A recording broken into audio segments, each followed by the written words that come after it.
Graças a Deus. Queridos, hoje é o nosso primeiro encontro dessa série chamada Check-up Geral, será o mês de junho, onde nós vamos olhar para aquilo que nós realmente somos. Nós não somos só esse corpo, nós não temos só uma alma e um espírito, nós somos um ser completo, corpo, alma e espírito. E a nossa intenção ao desenvolver essa série de mensagens não é só celebrar o ano mais de vida da New Life daqui a pouco, é realmente olhar o que a espiritualidade tem feito com nós.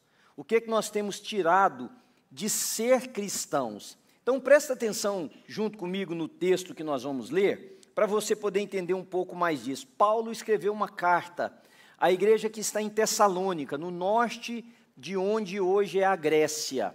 E esse texto, que está no 5º capítulo, começando no versículo 14, diz o seguinte: presta bem atenção como que há lições muito práticas para a vida comunitária nesse texto.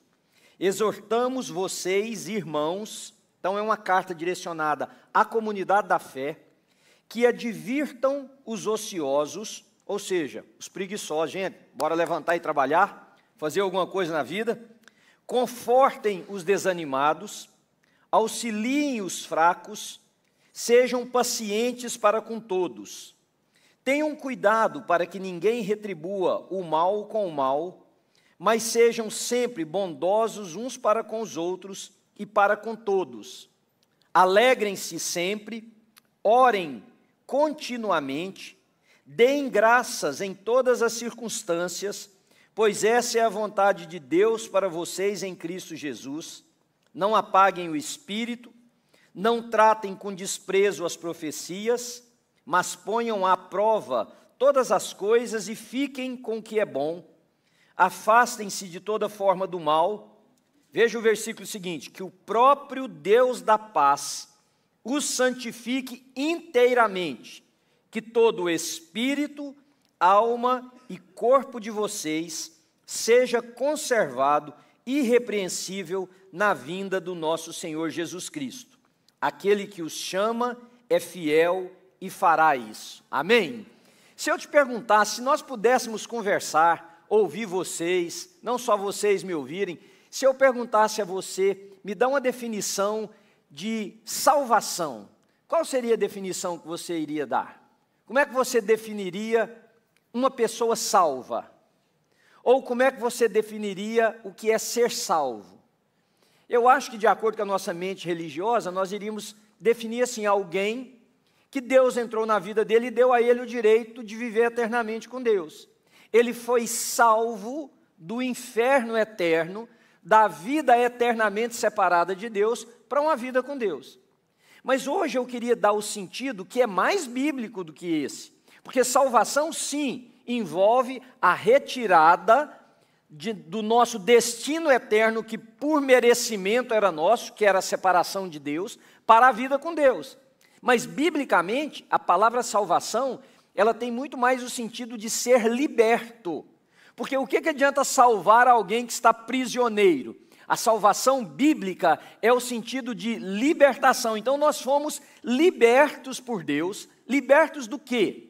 Libertos de uma mentalidade. Primeiro, libertos do príncipe desse mundo. Nós fomos libertos das garras de Satanás. O Senhor Jesus nos comprou. Você pode dizer amém? Ele comprou a mim e a você para sermos dele. E ao nos comprar, nós fomos libertos do poder do pecado. Nós fomos libertos do domínio de Satanás na nossa vida. Nós não estamos mais debaixo de uma mentalidade, de uma ingerência demoníaca. Nós agora somos do Senhor, então nós fomos libertos. Nós fomos retirados de um mundo de trevas para a sua maravilhosa luz. E nós fomos, inclusive, libertos para viver a vida que Deus tem para nós.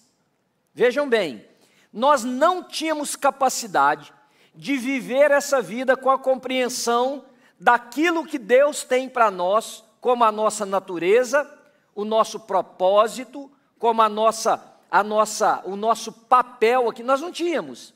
Mas quando nós fomos libertos pelo poder do Espírito, agora nós temos a capacidade de viver a vida que Deus tem para nós. E parte dessa vida, que não é só ir para o céu um dia, Isso é a conclusão, isso é o ápice, esse é o momento final, mas parte, e a grande parte dessa vida, é nós vivermos como libertos que somos, com a mente transformada, com a renovação da nossa mente e do nosso coração. Isso quer dizer que em Cristo Jesus, eu e você recebemos o direito, a capacidade, a habilitação.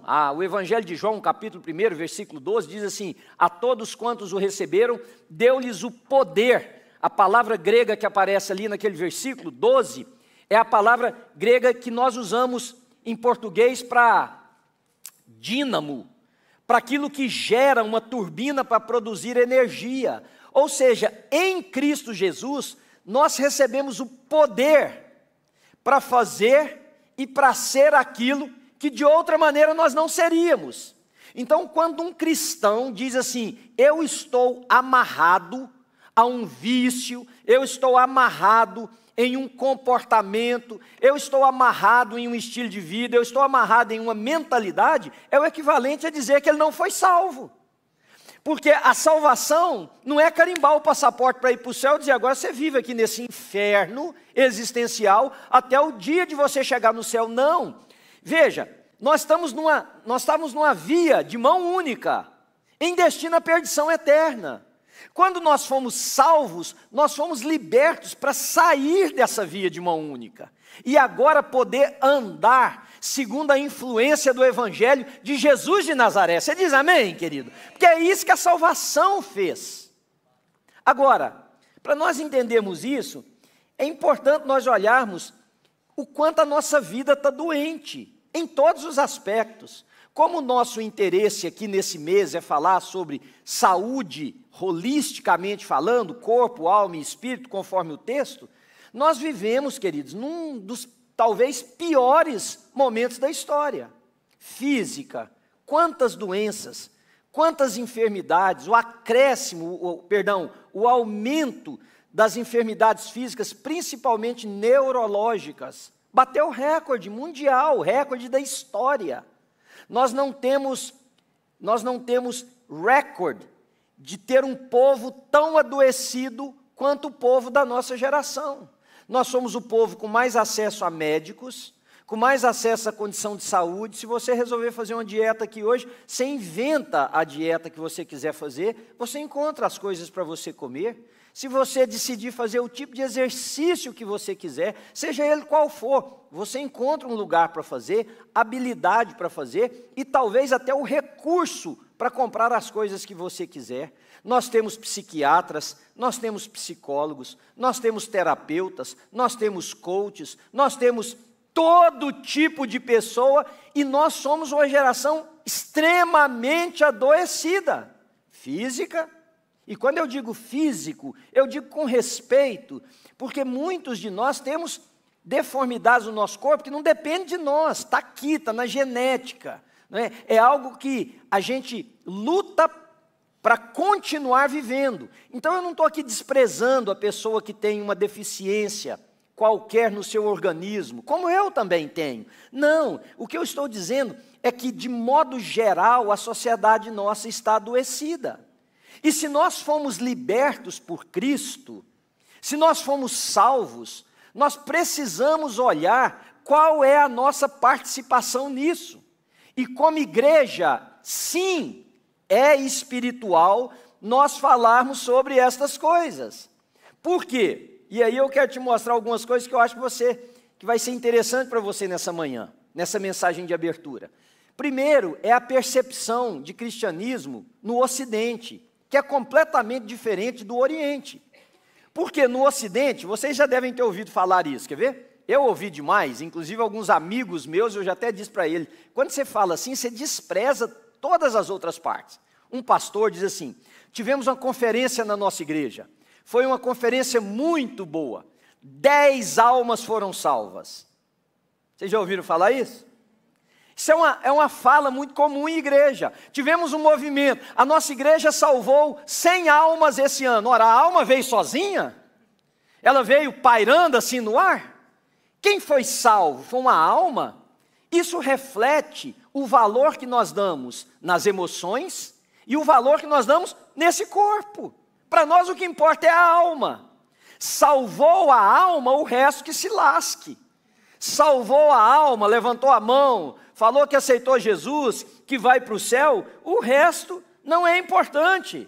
Não é importante de maneira nenhuma. Mas interessante é que o cristianismo oriental não via isso. Por exemplo, nesse livro, e a razão pela qual eu trouxe os livros, eu podia só fazer as citações para vocês, mas ler também faz bem para a alma. Ler faz bem para a vida. Eu trouxe os livros como uma forma pedagógica. Senta, pega um livro de papel, não é o livro no iBook, não, no Books aqui do coisa, não é no Audible, para você ficar só ouvindo. Eu também ouço no Audible, porque eu fico dirigindo muito. Mas a nossa vida está errada. A designação dela toda. Por que a gente ouve, ao invés de ler? É porque rende mais. Concordam comigo? Eu estou dirigindo, eu passo grande parte do meu dia dentro de carro. Eu venho para a igreja, eu vou visitar alguém, eu tenho uma reunião num lugar. Então eu ouço os livros que eu quero ler. Está certo, é uma forma útil. Mas a nossa vida está girando em torno de utilidade, de produção, de performance. Então, quando você para, você senta num lugar, você precisa pegar um livro, abrir as páginas dele, claro, vai te consumir mais tempo. Mas veja o que esse escritor, que é um dos escritores que eu mais gosto, na verdade, ele é um teólogo alemão, esse livro está em espanhol, ele cita 5 vias que contrastam com o cristianismo do Ocidente. Olha o que ele diz. Primeira delas, primeira via para trazer energia. Você observa a natureza? Você olha para a natureza? Você vê que as árvores estão mudando de cor? Ah, pastor, que conversa mais...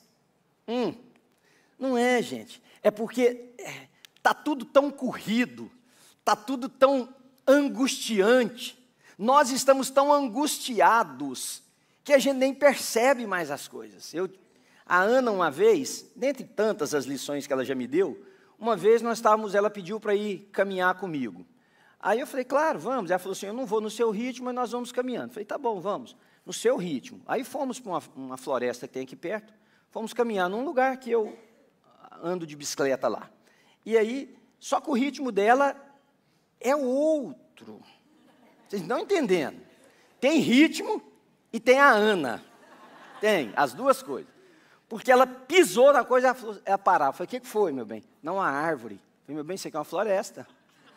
Floresta. Daí a pouco, a pedra. Tem pedra também. A raiz. Aí lá pelas tantas, que eu já não estava nem dando conta mais de andar, porque imagina o adoecido, né, aqui. Passando perto de uma coisa, ela falou, para aqui, você já reparou esse moss que dá aqui nessa árvore aqui? Meu bem, eu não sabia nem que tinha árvore aqui, eu passo aqui tão correndo que eu nem vejo a árvore.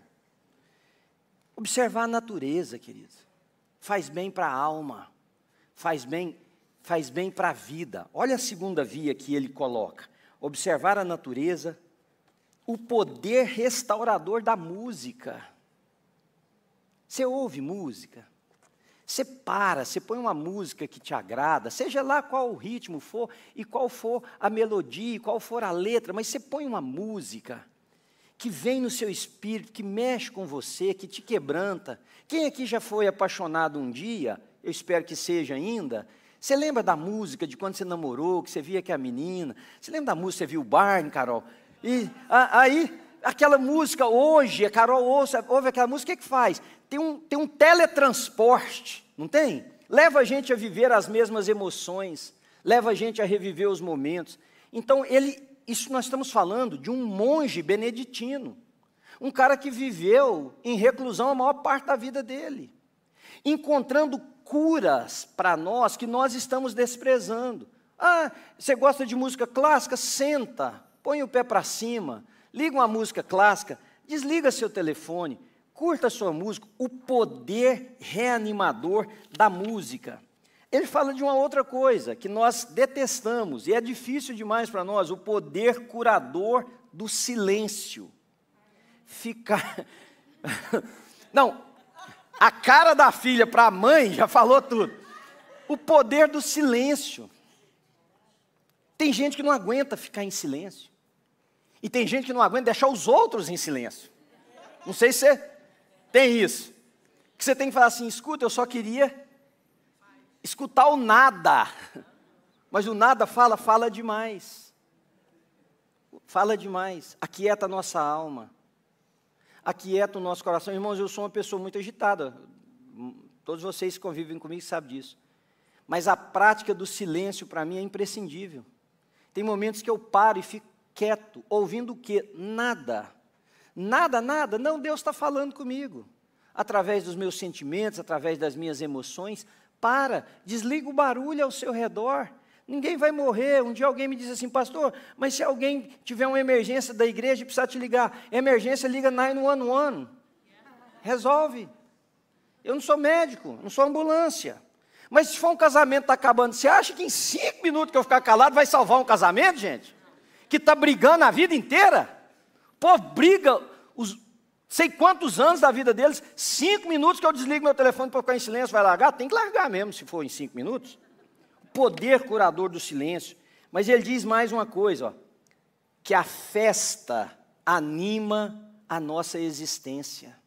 A festa, a celebração, ter gente perto, cantar, ser alegre, comer, trazer pessoas para a mesa, ter a mesa não como instrumento para falar mal da vida dos outros, mas como celebração da vida, como celebração daquilo que acontece, reunir amigos, fazer, celebrar. Há um escritor que diz que o cristão não sabe ter alegria.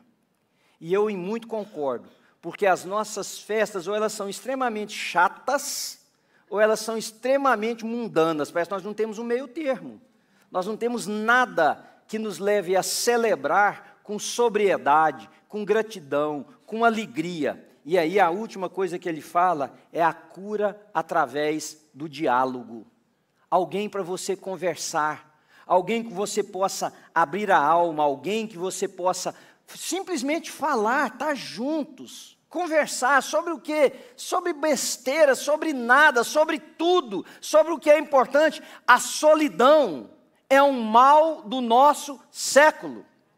Olha uma pesquisa que eu fiz informalmente aqui na igreja, sem que as pessoas necessariamente soubessem.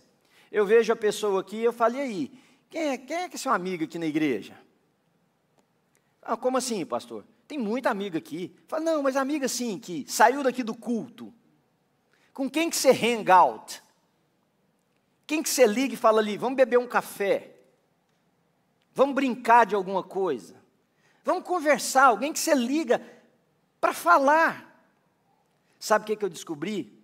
A maioria de nós aqui estamos cheios de pessoa ao nosso derredor, sem ninguém do nosso lado.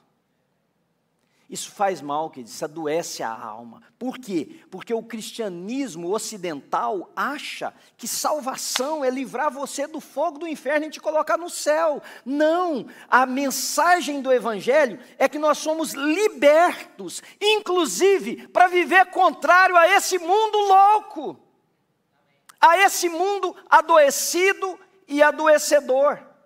Viver contrário aos padrões de amizade, viver contrário aos padrões de relacionamento. Nesse mundo ninguém tem amigo porque não pode ser confiável. Os libertos precisam ter amigos e ser confiável e confiar nos outros. Nesse mundo os relacionamentos se dissolvem com facilidade. Os libertos precisam ter relacionamentos fortes, estáveis. Você diz amém? Isso no casamento, isso nas amizades, isso no trabalho, relacionamentos estáveis, porque nós não estamos debaixo do jugo desse mundo mais. Jesus Cristo nos libertou. Segundo princípio que eu quero te dar nessa abertura nossa, nós vamos tratar disso o mês inteiro. Não despreze sua dor emocional. Não despreze, queridos. Tem muita gente, inclusive pastores, que ocupam tribunas como essa e diz que depressão é do diabo. Que se você está sentindo ansiedade, depressão, alguma coisa, você deve estar possesso. Vai orar mais. Onde é que está o seu pecado? Procura aí onde é que você deu brecha. E isso está matando as pessoas. Qualquer tristeza é porque você não ora mais. que remédio que ajuda em depressão é coisa do maligno, que o cristão precisa parar com isso. Essa mentira precisa ser banida do nosso meio, porque isso está matando as pessoas, sufocando-as pouco a pouco. Por quê? Porque isso não é verdade, isso não é assim. Primeiro que você tem um corpo, que nesse corpo, e aqui nós temos alguns médicos, eu não vou entrar no mérito para não depois ser chamado a atenção que eu falei de coisa errada, então simples, é complexo, é muito complexo. Nós, numa certa idade, a gente começa a ter uma mudança hormonal, esse desequilíbrio hormonal pode mexer em tanta coisa no nosso corpo, inclusive nas nossas emoções. Um dia eu falei aqui sobre TPM e contei para vocês, fui chamado a atenção na nossa reunião do staff, falei, pastor, não é mais politicamente correto você falar que mulher tem TPM, então segura a onda lá. Falei, o que elas têm então, da agora em diante? Porque tem que ter um negócio qualquer. Porque tem, não tem? Mas não fica legal você falar. Tá bom, não vou falar, mas que tem. Tem. Agora, perdoe aí se eu vou ultrapassar a linha de novo. Não dá na época da menopausa que umas têm um calorão danado? Não tem, gente. Outras têm uma inquietude. Outras querem matar o marido, os filhos, quer matar ela mesma. Mas antes de matar ela, ela mata os outros que convivem com ela. Porque é uma coisa descontrolada. Não tem isso? Não tem dias que sua alma aperta, que o coração parece que não cabe aqui na caixa torácica, que está tudo apertado, que as lágrimas vêm sem você querendo? Você nunca viveu isso? Então não despreze a sua dor emocional, não despreze, busque ajuda.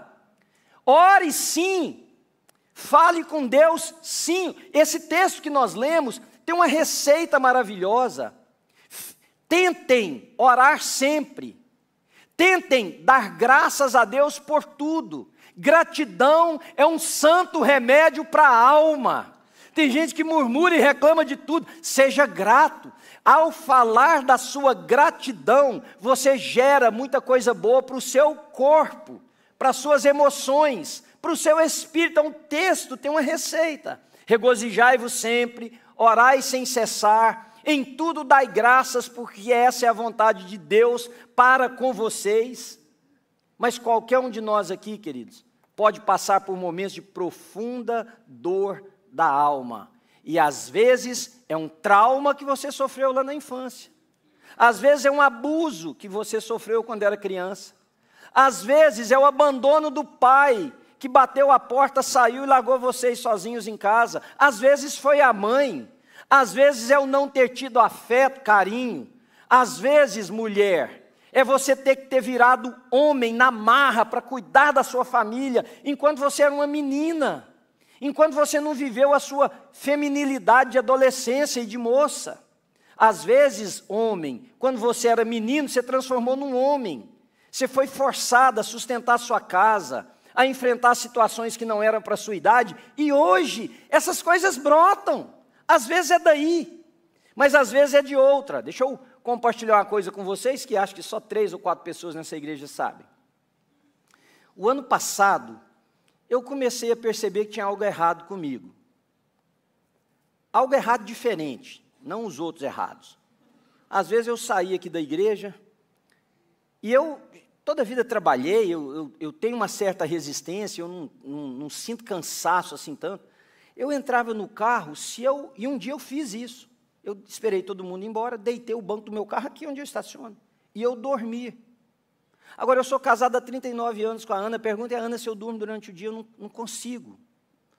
Não é que eu acho que não deve, não é isso, eu não consigo, acho que por causa da minha agitação. Eu dormia, mas mais do que isso, eu notei que eu estava com uma tristeza impressionante. Várias vezes eu chorei até aqui dentro do carro, para não chegar em casa chorando, para que a Ana não me visse chorando, para que o Pedro não me visse chorando, para que a Sara não descobrisse que eu estava chorando.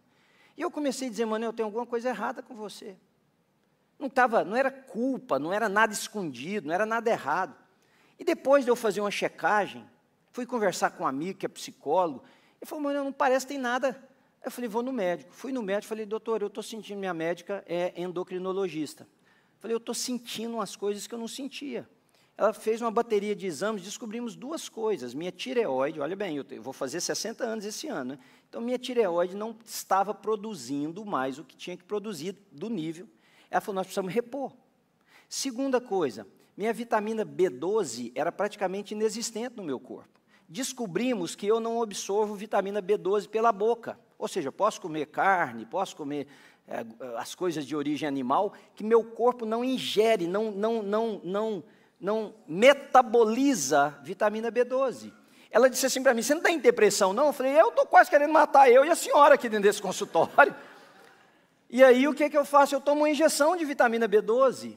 Acabou, fiz a reposição, irmão. Acabou não, de vez em quando eu tenho umas tristezas, mas resolveu o problema. Estão entendendo o que eu quero dizer para vocês? Mas não fica só comigo, deixa eu citar para vocês. O profeta Elias, em 1 de Reis, capítulo 19, versículo 4, se sentiu sozinho, desesperado, e pediu a Deus que ele morresse.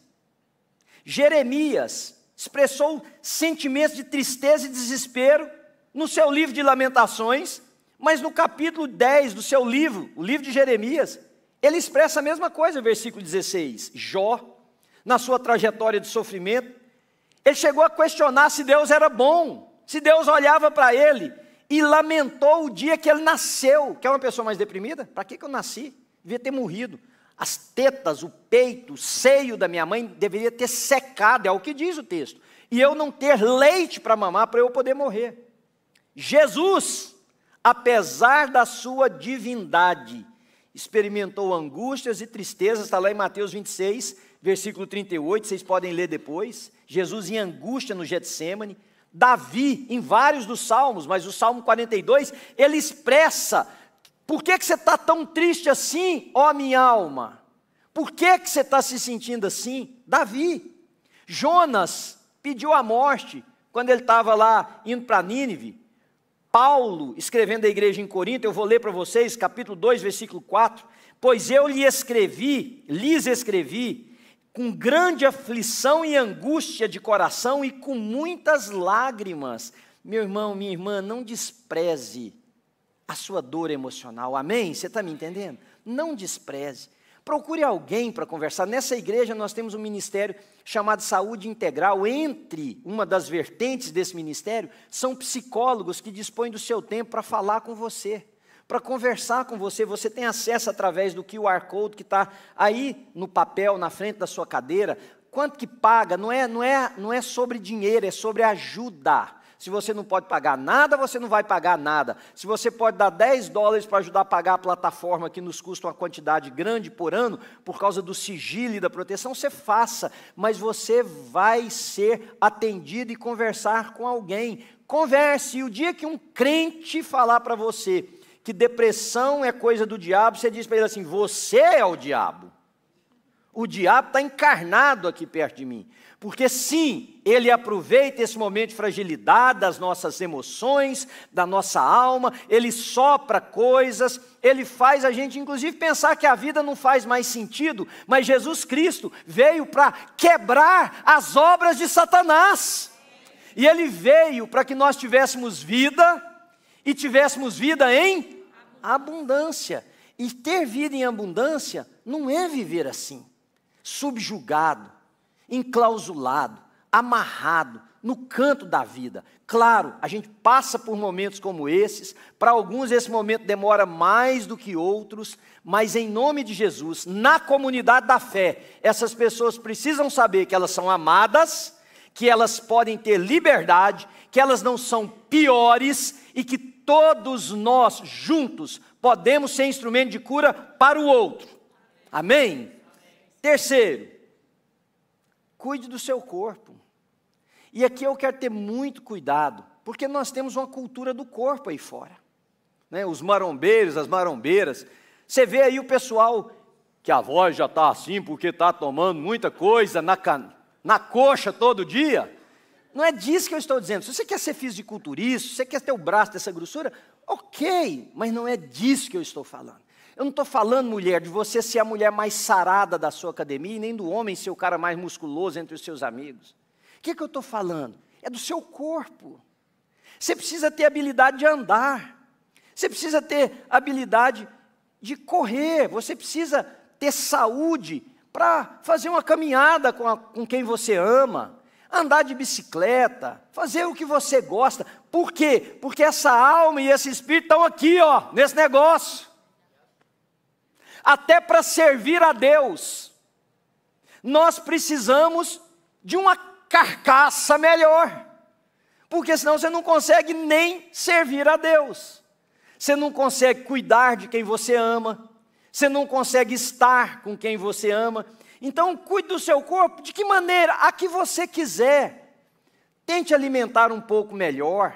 E, gente, quando eu digo alimentar um pouco melhor, nós sabemos que o pastelão frito é bom, mas detona, não detona não?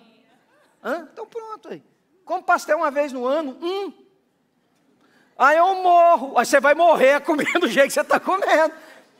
Aí é que você vai morrer, sabe? É coisa simples que nós podemos fazer. Insira alimentos com mais valor nutritivo na sua alimentação. Retire algumas coisas, alguns hábitos que não te fazem bem, né? Por exemplo, eu poderia ficar aqui citando para vocês 300 estudos que eu li, que eu já lia antes, mas que agora para essa série de mensagens eu fui reler. Vocês sabem que a longevidade está diretamente ligada à quantidade de músculo que você tem. Novamente, eu não estou dizendo que você tem que ter o braço dessa grossura, a perna dessa grossura, mas ao invés de ser só gordura, tem que ter músculo aí nessa grossura de coisa que você tiver.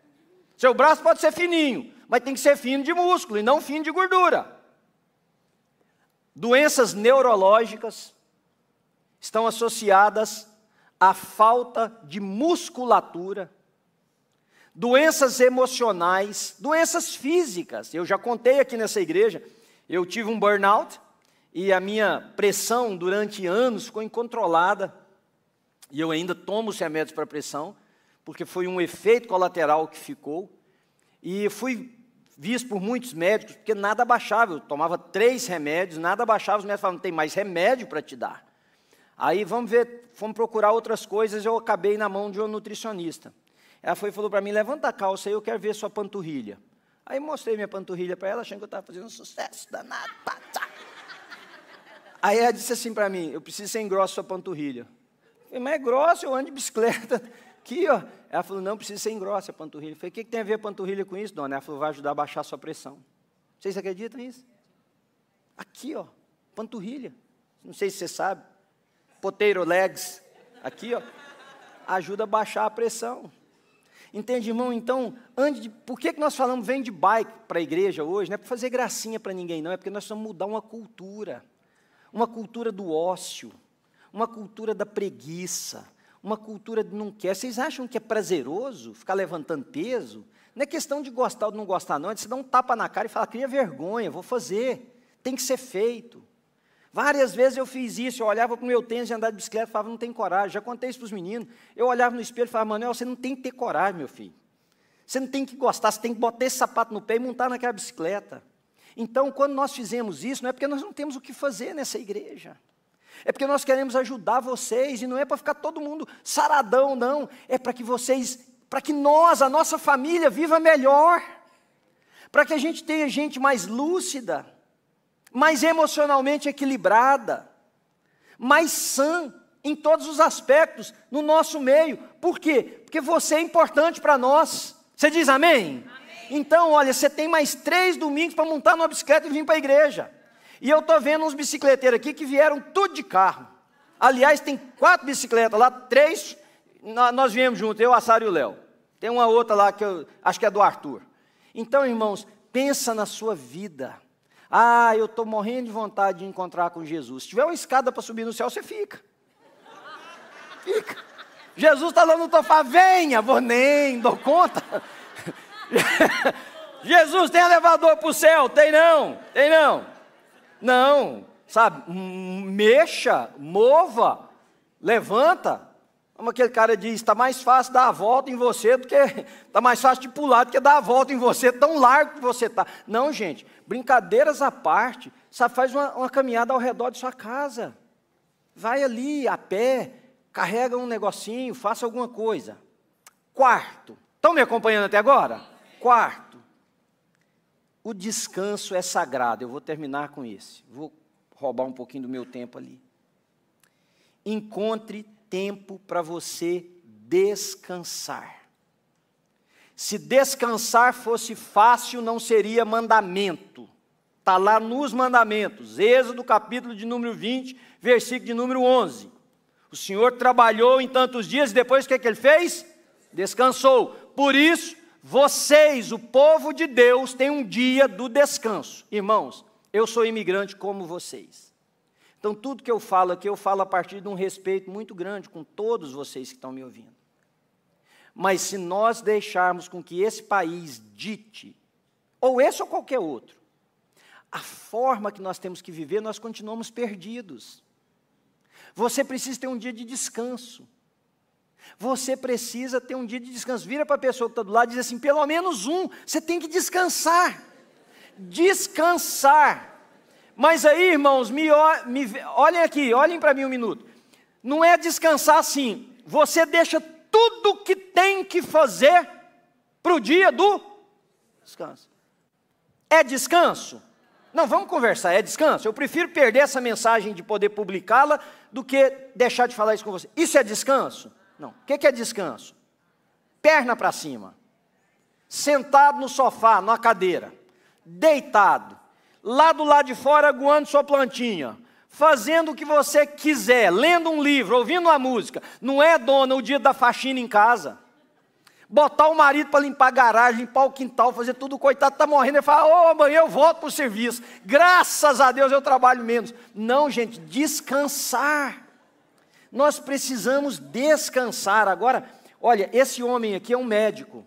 Ele não é um pastor, ele não é... Olha o que ele escreveu sobre descanso, eu vou ler para vocês.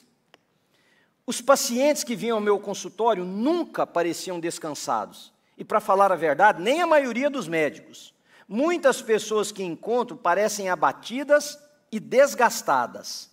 Termos frequentemente usados em nossa sociedade para descrever pessoas incluem ativo, ocupado, motivado, cansado, exausto, esgotado, ansioso, sobrecarregado ou estressado. Mas raramente você ouve nossa sociedade, que é uma sociedade do cansaço, dizer que tem uma pessoa bem descansada.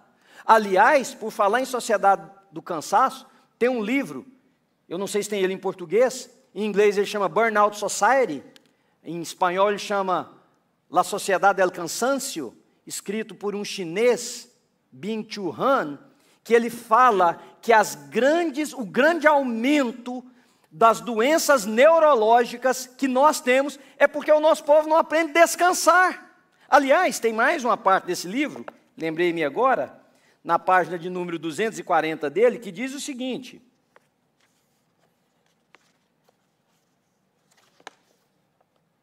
como médico, afirmo com convicção que a atividade física não é apenas boa, ela é necessária.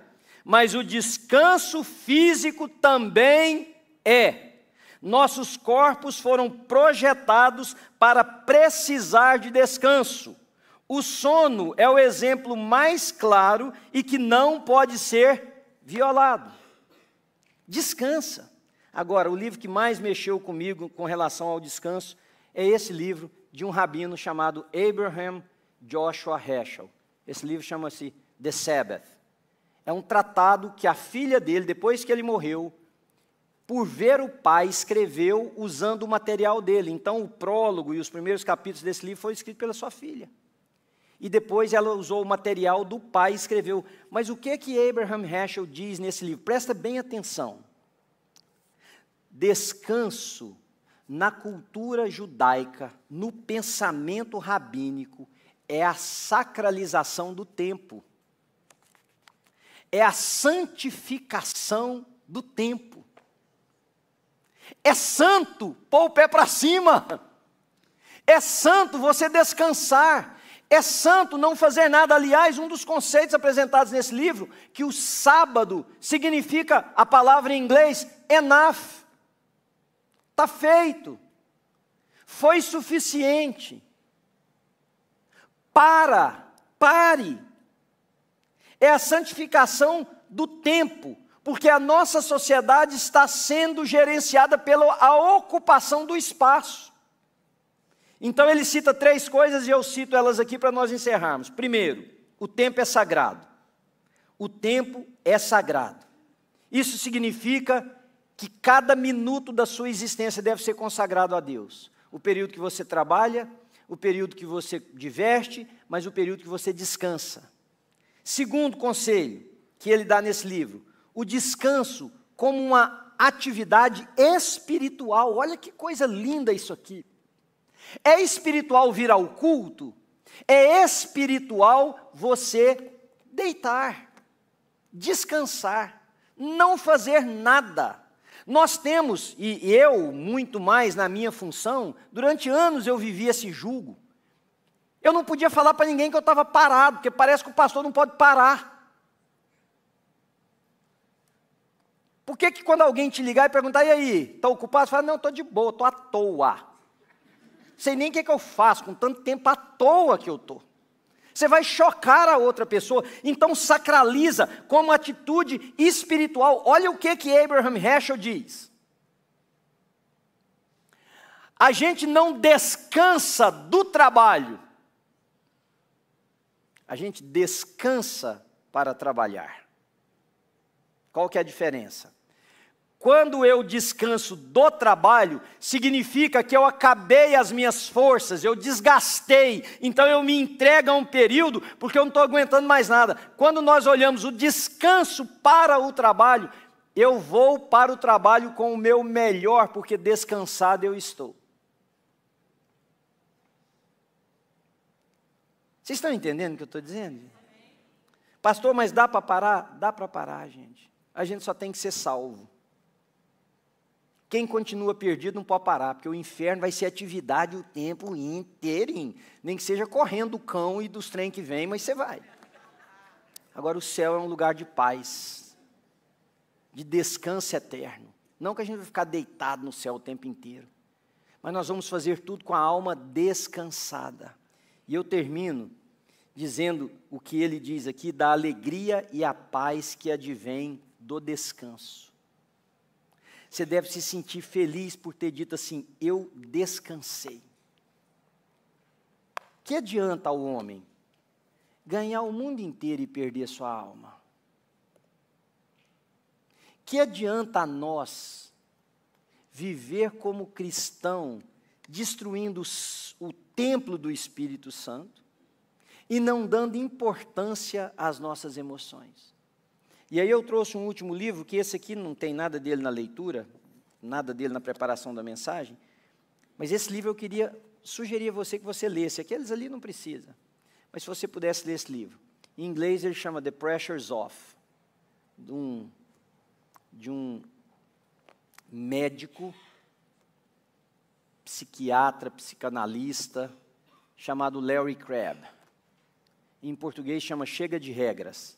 Se você puder ler um ou outro, esse livro vai fazer muito bem para você.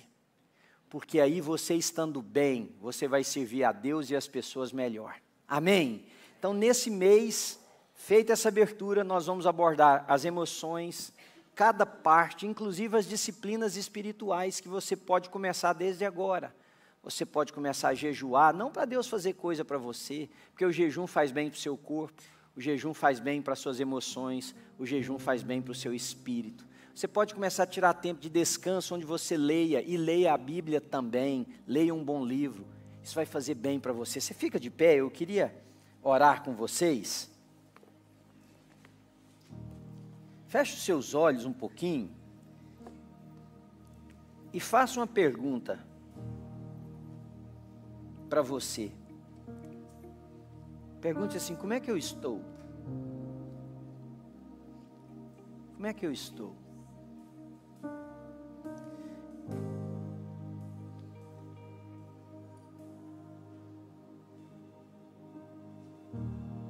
Eu acho que tem gente aqui que estava com vontade de chorar nesse momento. Engraçado que nós estamos perto daquilo que gera vida. E parece que a morte está cercando tanta gente.